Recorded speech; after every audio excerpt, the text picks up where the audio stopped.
അച്ഛനെ തിരിച്ച് ചോദ്യം ചെയ്താ നിനക്ക് പഠിക്കാൻ കഴിയില്ല. പറയുന്ന കാര്യം മാത്രം ചെയ്. ശരി. പിന്നൊരു കാര്യം, ഞാൻ അവിടെ നിന്ന് എന്തെങ്കിലും ചോദിച്ചാ ആദ്യം ആ എന്ന് പറയുന്ന പോലെ തല ഇങ്ങനെ ആട്ട്. രണ്ടാമത് ചോദിക്കുമ്പോ അല്ല ഇല്ല എന്നൊക്കെ പറയുന്ന പോലെ തല ഇങ്ങനെ ആട്ടണം. ഓക്കെ അല്ലേ? എന്തിനാ? ചോദ്യം ചോദിക്കരുത്. ശരി. മോൾ അവിടെ ഇരുന്ന ഹോംവർക്ക് ചെയ്യ്. ഞാൻ ഇപ്പൊ പോയിട്ട് വരാം കേട്ടോ. ഓക്കെ, ഇരിക്കെ. മോള് ഹോംവർക്ക് ചെയ്തോ കേട്ടോ.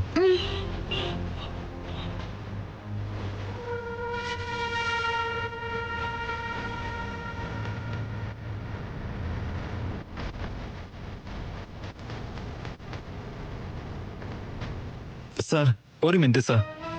എന്താ? അതെന്റെ മോളാണ് സാർ. അവൾക്ക് പഠിക്കാൻ ഒരുപാട് ഇഷ്ടമാ. പക്ഷെ ദൈവം ഞങ്ങളോട് വലിയൊരു അന്യായം ചെയ്തു. എന്താ ചെയ്തത്? ഹൃദയത്തിൽ വലിയൊരു ദ്വാരം ഉണ്ടാക്കി കൊടുത്തു. ലക്ഷങ്ങൾ കൊടുത്ത് ഓപ്പറേഷൻ ചെയ്യാൻ പറ്റിയില്ലെങ്കിൽ എന്റെ വാഗൊണ്ട് ഞാനത് പറയില്ല. സത്യാണോ? ഞാൻ പറയുന്ന കാര്യത്തിൽ നിങ്ങൾക്ക് വിശ്വാസമില്ലെങ്കിൽ മോളോട് തന്നെ വേണം ചോദിച്ചോ. ഒരു മിനിറ്റ്. മോളെ സൗമ്യേ, നിന്റെ ഹൃദയത്തിൽ ഹോളില്ലേടി മോളെ? ഓപ്പറേഷൻ ചെയ്തില്ലെങ്കിൽ ജീവിക്കാൻ കഴിയില്ലല്ലോ. അയ്യോ പാവം. അതെ അതെ, ചെറിയ കുട്ടികൾ എന്തിനാ കളവ് പറയുന്നത്? ഇനിയെങ്കിലും വിശ്വസിക്ക്. മോളെ, നീ എഴുതിക്കോ മോളെ. അച്ഛൻ അവരോട് എന്തായിരിക്കും പറയുന്നേ? ഞങ്ങളുടെ അവസ്ഥ വളരെ പരിതാപകരമാണ് സർ. എന്തെങ്കിലും സഹായം ചെയ്യണം സർ. പാവല്ലേ, ഒരു 500 രൂപ കൊടുത്തേ. ഇങ്ങനെയുള്ളവർക്ക് 1000 കൊടുത്താലും കുഴപ്പമില്ല.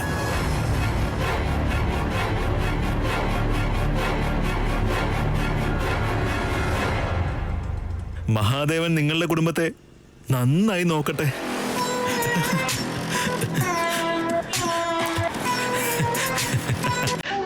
ഈ പരിപാടി കൊള്ളാം. ഇതേ പെർഫോമൻസ് ചെയ്താ പെട്ടെന്ന് തന്നെ ഒരുപാട് പൈസ ഉണ്ടാക്കാം.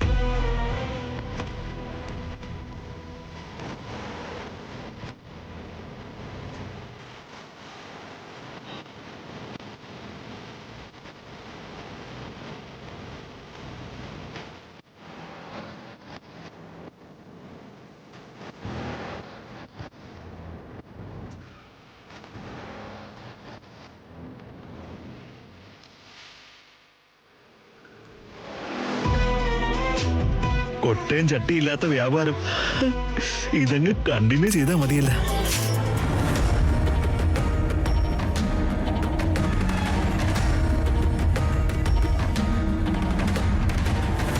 ആ കാറുകാരനോട് പറഞ്ഞു നോക്കാം.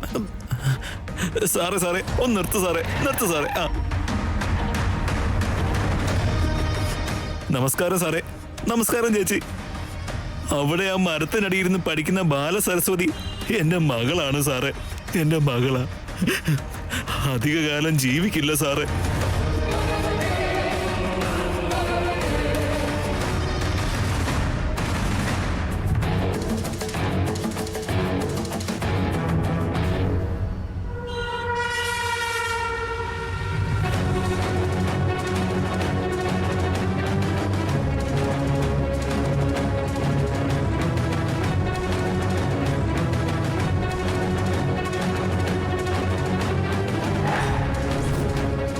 വേദവതി നിലയെന്ന് പറഞ്ഞ ദേവാലയമാണെന്ന് ഏത് ജനങ്ങളാണോ തലയിലേറ്റിയത്, അതേ ജനം എത്രയും പെട്ടെന്ന് നിങ്ങളുടെ കണ്ണാടി ഗോപുരത്തിന് നേരെ കല്ലെറിയും. എന്താ പറ്റി? എന്റെ മകളെ ഞാൻ പൊന്നു പോലെയാ സാറേ വളർത്തിയത്. പക്ഷെ ഭഗവാൻ എന്റെ മകളുടെ ഹൃദയത്തിൽ ഒരു ഹോള് കൊടുത്തു. ഹൃദയത്തിന് കുഴപ്പമാന്ന വലിയ ഡോക്ടേഴ്സ് ഒക്കെ പറയുന്ന.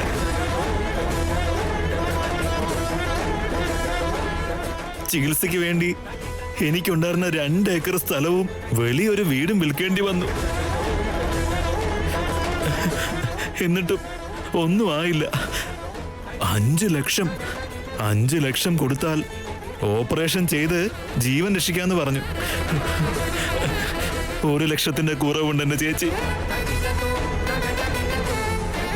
നിങ്ങളെപ്പോലെ ദയവുള്ളവരുടെ സഹായം കൂടി കിട്ടിയ എന്റെ മകൾക്ക് ജീവിക്കാൻ കഴിയും ചേച്ചി, ജീവിക്കാൻ കഴിയും. ഇങ്ങനെയൊക്കെ കേൾക്കുമ്പോഴും കാണുമ്പോഴും ദൈവത്തോട് എനിക്ക് ദേഷ്യം തോന്നാറുണ്ട്. ഇത്രയും ചെറിയൊരു കുട്ടിയുടെ കാര്യത്തിലും ഒരു ദയ പോലും കാണിക്കുന്നില്ലല്ലോ. അല്ലടാ, നീ പറഞ്ഞൊക്കെ സത്യമാണോ? സാർ, എന്റെ മകളെ കൊണ്ട് തന്നെ ഞാനത് പറയിപ്പിക്കാം. മോളെ സൗമ്യ, നിനക്കൊരു അസുഖമില്ല എന്റെ മോളെ?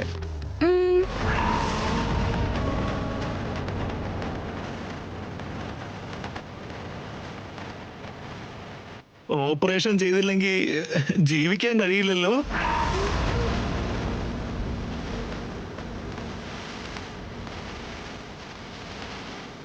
സർ, ഇനിയും വിശ്വാസമായില്ലേ സാർ? ചെറിയ കുട്ടികളെ ദൈവത്തിന് തുല്യരാ. അവര് കള്ളം പറയില്ല. നമുക്ക് എന്തെങ്കിലും ഒന്ന് ചെയ്തു കൊടുക്കണം.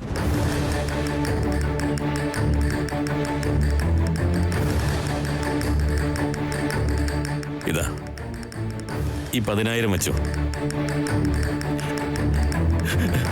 എല്ലാ ജന്മത്തിലും നിങ്ങളോട് കടപ്പെട്ടിരിക്കും സാറേ. പൈസ മുഴുവൻ കിട്ടിയില്ലെങ്കിൽ ബഞ്ചാര ഹിൽസ് റോഡ് നമ്പർ 45-ൽ ഹൗസ് നമ്പർ 122-ലേക്ക് വന്നോളൂ. വരാൻ ചേച്ചി. അതെ, നമുക്കൊന്ന് മോളോട് സംസാരിച്ചാലോ? എന്തു പറയുന്നു?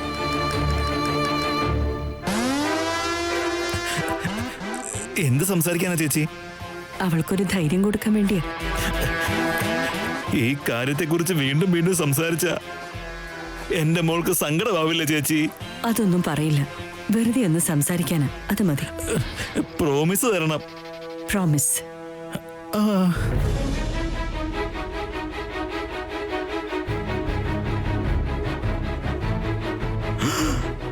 ഇനി എങ്ങാനും മോള് സത്യം പറഞ്ഞ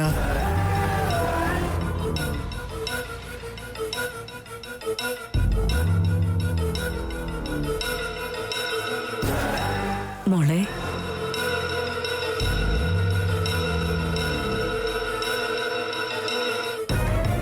മോൾക്കൊന്നും സംഭവിക്കില്ല. എല്ലാം നന്നായി തന്നെ നടക്കും. ഒരു 100 ആണ്ട് സന്തോഷായി ജീവിക്കും. മോളെ കാണുമ്പോ എന്തോ അടുപ്പമുള്ള ആരോ ആണെന്ന് എന്റെ മനസ്സ് പറയുന്നു. മോള് നല്ലോണം പഠിക്കണം, കേട്ടല്ലോ?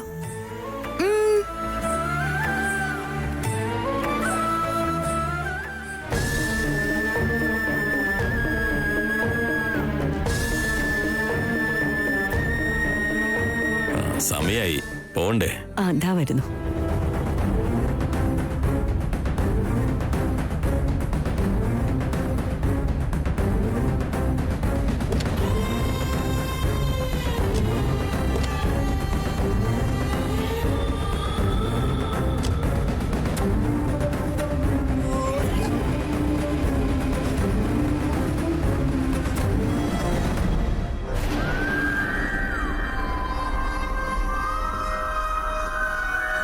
അച്ഛാ, എന്താ പൊന്നെ?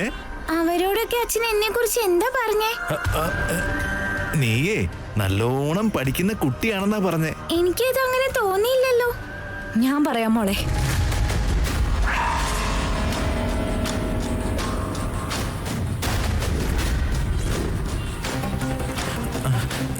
സുജയ്, നീ എന്താ ഇവിടെ?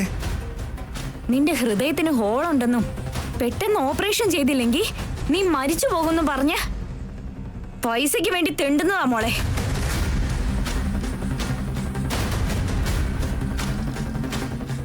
അങ്ങനെയാണോ അച്ഛാ? നാണമുണ്ടോ നിനക്ക്? അവസാനം ഇത്രയ്ക്ക് തരം താഴുന്ന് ഞാൻ കരുതിയില്ല. സമ്പാദിക്കാൻ പറഞ്ഞില്ലേ? ഒരുപാട് ആലോചിച്ചിട്ടാ എനിക്ക് ഇത്രയും നല്ല ഐഡിയ കിട്ടിയത്. ഈ ഐഡിയ എന്തുകൊണ്ടും കൊള്ളാടി. 64 കലകളിൽ ഇത് ഒരെണ്ണമാ. എന്താ തെറ്റ്? നീയൊക്കെ ഒരു മനുഷ്യനാണോടാ? സമ്പാദിച്ചില്ലെങ്കിൽ ഒരു പ്രശ്നം, സമ്പാദിച്ച വേറെ പ്രശ്നം. ഇവളെ മനസ്സിലാക്കാനേ പറ്റുന്നില്ലല്ലോ. ഒരു മണിക്കൂർ കൊണ്ട് ഞാൻ എത്രയാ ഉണ്ടാക്കിയെന്ന് കണ്ടില്ലേ? ഒരു കാര്യം ചെയ്യാച്ചാ, പറയടാ പൊന്നെ. നാളെ അച്ഛൻ ഇവിടെ ചത്ത പോലെ കിടക്ക്. ഞാൻ എല്ലാരോടും പൈസ മേടിച്ചോളാം. അപ്പൊ ഇനിയും കൂടുതൽ കിട്ടൂലോ. കണ്ടില്ലേ ഇവൾ എന്തൊക്കെയാ പറയുന്നേന്ന്? നീ ഇപ്പൊ ചെയ്ത കാര്യത്തിന് ഇത്രയും പറഞ്ഞാ പോരാ. ചേച്ചി ധർമ്മം കൊടുക്കുക ചേച്ചി. തീരെ വയ്യാത്ത ആളാണേ. എന്തെങ്കിലും തന്നെ ചേച്ചി. ഞാൻ എന്റെ ബുദ്ധി ഉപയോഗിച്ചുണ്ടാക്കിയ പൈസ അങ്ങനെ എന്തിനാ വെറുതെ കൊടുത്തേ? ഈ നശിച്ച പൈസ ഞങ്ങൾക്ക് വേണ്ട. സുജേ, ഏയ് എന്റെ പൈസ ഇങ്ങതാടോ. ഞാൻ തരൂല. മര്യാദക്കാ പറയുന്ന എന്റെ പൈസ ഇങ്ങതാടാ. തരൂല, ഞാൻ തരൂല. തരൂലെന്ന് പറഞ്ഞു.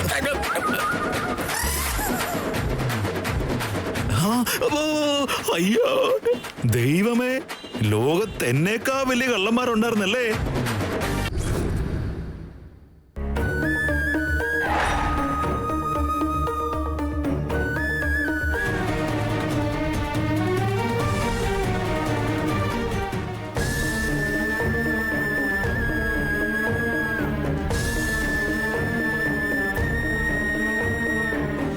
വേഗം വർക്ക് ഫിനിഷ് ചെയ്താൽ മാത്രമേ ഈവനിങ് ഫ്ലൈറ്റ് പിടിച്ച് പോവാൻ പറ്റുള്ളൂ. അവര് പോസ്റ്റ്പോൺ ചെയ്തില്ലെങ്കിൽ നമ്മുടെ പ്രോഗ്രാം ക്യാൻസൽ ആവില്ലേ?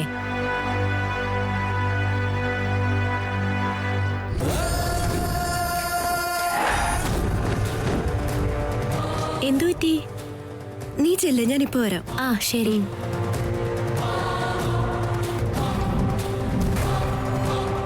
അവനി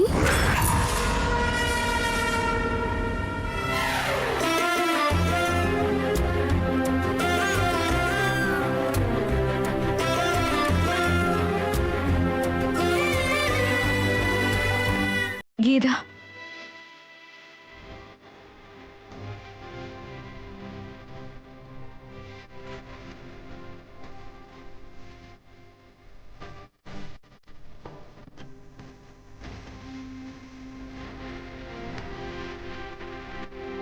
നീ എന്താ ഇവിടെ? ഒരു ഓഫീസ് വർക്കിന് വന്നതാ. ഗീത, എന്റെ ഫോണിൽ ലഗേജൊക്കെ നഷ്ടപ്പെട്ടു. ചേച്ചി വേറെ നമ്പറിൽ നിന്ന് വിളിക്കാൻ നോക്കിയിട്ട് കോള് കണക്ട് ആവുന്നതേ ഇല്ല. ചേച്ചിയുടെ സൗമ്യയുടെയും അവസ്ഥ എന്താണാവോ? നീ എങ്ങനെ അവരെ കണ്ടായിരുന്നോ? ഞാൻ കണ്ടിരുന്നു. നിന്റെ അളിയൻ ചെയ്ത ദുഷ്ടതരം മൊത്തം പറഞ്ഞു. സുരേന്ദ്രയെ പേടിച്ച് ഇപ്പൊ വേറെ വീട്ടിലാ താമസിക്കുന്നേ. നിന്റെ അളിയൻ സിം കാർഡ് മാറ്റിക്കളഞ്ഞു. പുതിയ നമ്പർ തന്നിട്ടുണ്ട്. അതെയോ? നീ ഒന്ന് ഫോൺ ചെയ്ത് തരുമോ ചേച്ചിയോടൊന്ന് സംസാരിക്കാൻ? അത് ശരി, നീ എങ്ങനെ ഇവിടെ എത്തി? എല്ലാം ഞാൻ വിശദമായിട്ട് പറയാം. ആദ്യം നീ ഒന്ന് ഫോൺ ചെയ്താ.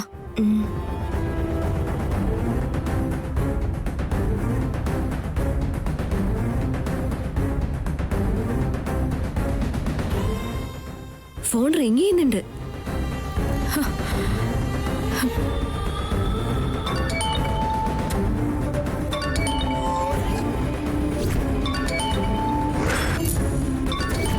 അമ്മേ, അമ്മയുടെ ഫോൺ ബെല്ലടിക്കുന്നു.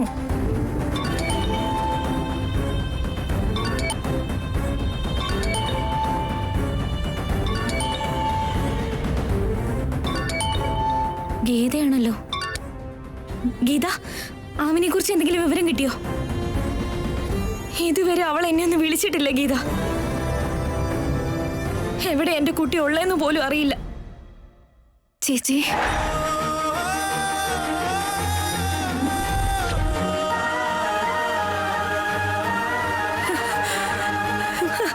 അവനി സുഖമാണോ ചേച്ചി? ഞങ്ങളുടെ കാര്യമൊക്കെ വിട്ടേക്ക്. നിനക്ക് സുഖാണോ? എവിടെയാ ഉള്ളത് അവനി? ഞാനിപ്പോ ചെന്നൈയിലാണോ? രാത്രി സുരേന്ദ്രന്റെ ആൾക്കാരെന്റെ പിന്നാലെ വന്നു. അവരുടെ അടുത്തുനിന്ന് രക്ഷപ്പെടുന്ന സമയത്ത് ഞാൻ പെട്ടെന്ന് ഓടി കയറിയത് ശ്രീകരന്റെ കാറിലായിരുന്നു ചേച്ചി.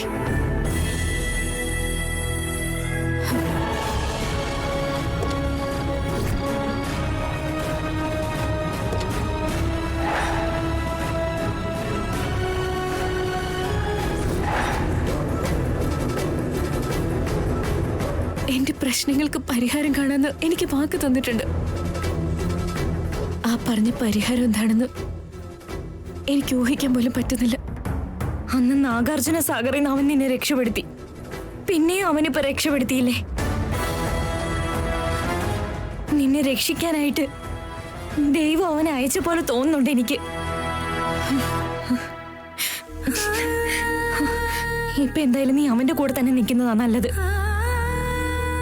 വീണ്ടും വീണ്ടും നിന്റെ രക്ഷയ്ക്ക് എത്തുന്നുണ്ടെങ്കിൽ ജീവിതം മുഴുവൻ നിന്റെ രക്ഷകനാകാൻ പോകുന്നത് അവനായിരിക്കും എനിക്കിപ്പോ തോന്നുന്നേ. അതെന്താ ചേച്ചി അങ്ങനെ പറയുന്നത്? എന്റെ മനസ്സിൽ അങ്ങനെ തോന്നുന്നേ അവനെ.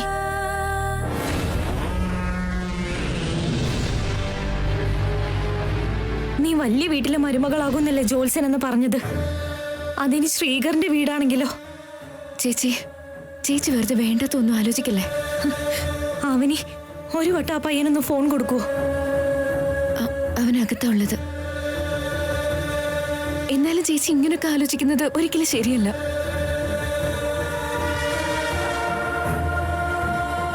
ചേച്ചി സൗമ്യ എന്ത് പറയുന്നു? എനിക്ക് ചെറിയമ്മയോട് സംസാരിക്കണം താ. ചെറിയമ്മേ, സൗമ്യ സുഖാണോടാ? ചെറിയമ്മ ഇവിടെ ഇല്ലാത്തോണ്ട് ഒരു രസമില്ല ചെറിയമ്മേ. ജീവിതകാലം മുഴുവൻ ഒരുമിച്ച് നിൽക്കാന്ന് കരുതി ഇടയിൽ ഇങ്ങനെ വേറെ പിരിയേണ്ടി വന്നു. ഇങ്ങോട്ട് വാ ചെറിയമ്മേ. വരണമെന്നുണ്ടടാ എനിക്ക്, പക്ഷെ വരാൻ പറ്റാത്ത അവസ്ഥയിലേക്ക് ഉള്ളത്. അച്ഛൻ എവിടെയുള്ളത്? അച്ഛൻ പുറത്തു പോയി. ചെറിയമ്മേ, അച്ഛൻ ചെയ്ത കാര്യം എന്താണെന്ന് കേൾക്കണോ? എന്നെ ഒരു മരത്തിന്റെ ചോട്ടിലിരുത്തിയിട്ട് എനിക്ക് എന്തോ അസുഖം ഉണ്ടെന്നൊക്കെ പറഞ്ഞ് കൊറേ ആളുകളോട് ഒത്തിരി പൈസ വാങ്ങി.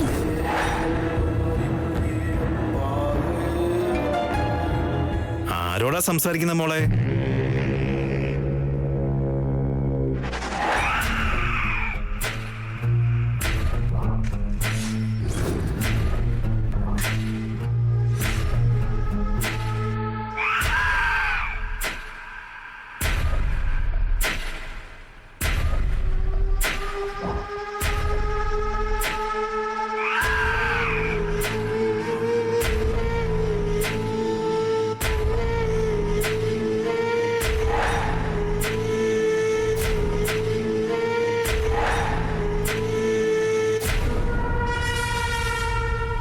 ഹലോ, എന്തു പറ്റി? ചേട്ടൻ വന്നു. ആരാ സംസാരിക്കുന്നത്?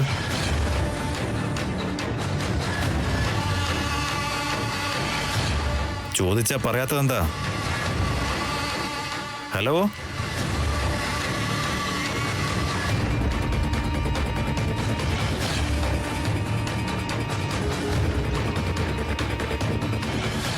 ഹലോ, ഇടയ്ക്ക് വെച്ച് വോയിസ് ബ്രേക്ക് ആയി പോയി. ഇപ്പൊ കേൾക്കുന്നുണ്ടോ സൗമ്യ? ഞാൻ സൗമ്യയുടെ ഡാഡിയാണ്, സുജാതയുടെ ഹസ്ബൻഡ്. അല്ല, നിങ്ങളാരാ? ഞാൻ സൗമ്യയുടെ ക്ലാസ് ടീച്ചറാണ് സർ. ഓ, ക്ലാസ് ടീച്ചറാണോ? എന്താ കാര്യം?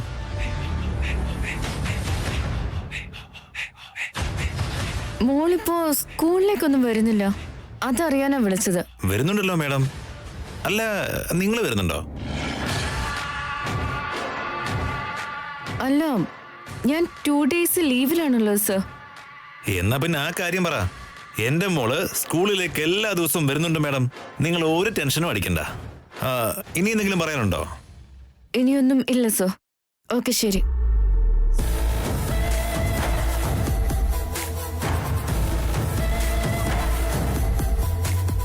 നിന്റെ ടീച്ചർ ഫോൺ കട്ട് ചെയ്തു മോളെ. എന്നാ പിടിച്ചോ, സ്ട്രോങ് ടീ എടുത്തു വാ.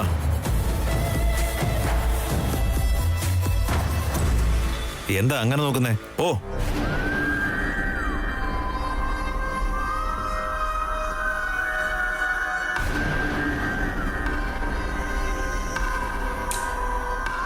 സൗമ്യ, എങ്ങി വാ മോളെ.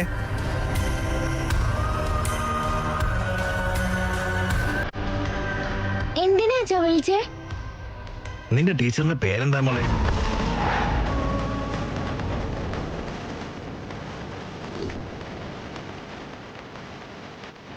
പറ മോളെ, നിന്റെ ടീച്ചറിന്റെ പേരെന്താ? ഗീതാഞ്ജലി. ഓ, ഗീതാഞ്ജലിയോ? നൈസ്.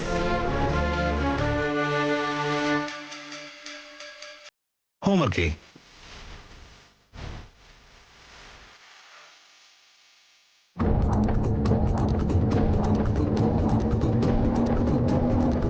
എനിക്കൊന്ന് വീട്ടിലേക്ക് പോകണമെന്നുണ്ട് ഗീത. അത് നീ വിചാരിക്കുന്ന അത്ര എളുപ്പമല്ല. സുരേന്ദ്രൻ നിന്നെ അന്വേഷിച്ച് ഓഫീസിലേക്ക് ഇപ്പോഴും ഫോൺ ചെയ്യാറുണ്ട്. നീ ശ്രീകറിന്റെ അടുത്തുള്ളപ്പോഴേ നിനക്കൊരു സേഫ്റ്റി ഉള്ളൂ. അവനി മാഡം, ആരോടാ സംസാരിക്കുന്നത്? ഓ, താനാണോ? ഞാനൊരു ജോലിയുടെ കാര്യത്തിന് വന്നതുകൊണ്ട് എന്റെ ഫ്രണ്ടിനെ എനിക്ക് കാണാൻ പറ്റി. ചേച്ചിയോട് സംസാരിപ്പിക്കാനും പറ്റി. എനിക്ക് തന്നോട് ഒന്നേ പറയാനുള്ളൂ. പ്രസന്റ്ലി അവന് വലിയ പ്രശ്നത്തിലാ ഉള്ളത്. താൻ അവളെ വളരെ സേഫ് ആയിട്ട് നോക്കണം. താൻ ആ ഒരു കാര്യത്തെ സംശയിക്കേണ്ട ഒരാവശ്യമില്ല. എത്ര വലിയ പ്രശ്നം വന്നാലും ആവനിയുടെ കൂടെ ഒരു ബാക്ക് ബോണായി ഞാൻ കൂടെ നിൽക്കും. താനന്ന് ചെരുപ്പ് കൊണ്ട് അയാളെ അടുപ്പിച്ചതിന് ശേഷം ഇവളുടെ ലൈഫ് ആകെ പ്രശ്നത്തിലായി. ഒരുപാട് നഷ്ടങ്ങൾ സംഭവിച്ചു. ആ ഒരു സങ്കടം എനിക്കും ഉണ്ടടോ. അതുകൊണ്ടാ ആവനിയുടെ ഉത്തരവാദിത്വം ഞാൻ ഏറ്റെടുത്തത്.